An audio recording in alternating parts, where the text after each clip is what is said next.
আমাকে যদি জিজ্ঞেস করা হয় ক্যামেলিয়া আপনার ব্যক্তিত্বের কোন বিষয়টা আপনার নিজের কাছে প্রিয়, উত্তর হবে আমি প্রচণ্ড কঠিন মানুষ। আমি কখনো কারো অপেক্ষায় থাকি না, বরং আমি কারো আক্ষেপ হয়ে থাকি। আমি ভালোবাসি, কিন্তু ভালোবাসায় আটকে যায় না।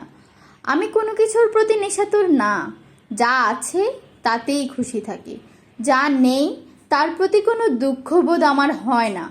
প্রতিটা মুহূর্ত আমি বিলাসী পারফিউমের মতো উপভোগ করি।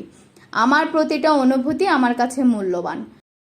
আনন্দ ভালোবাসি বলে দুঃখকে কখনো অবহেলা করি না। তাকেও ততটাই আপন করেছি যতটা আনন্দ আমার আপন।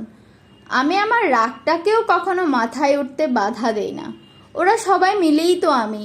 যেদিন থেকে বুঝতে শুরু করলাম নক্ষত্রেরও একদিন মরে যেতে হবে, সেদিন থেকে জীবন আমাকে প্রচণ্ড টানে। চারপাশের এত জটিলতা আমাকে স্পর্শ করে না, কোনো কিছুই আমাকে ভেঙে ফেলে না। আমি খুব অদ্ভুতভাবেই বুঝে গেছি একটা মাত্র জীবন, তাও খুব ছোট। এই তো সেদিন স্কুল মাঠটা চষে বেড়াতাম, আজকে দেখি মাঠটাই হারিয়ে গেছে।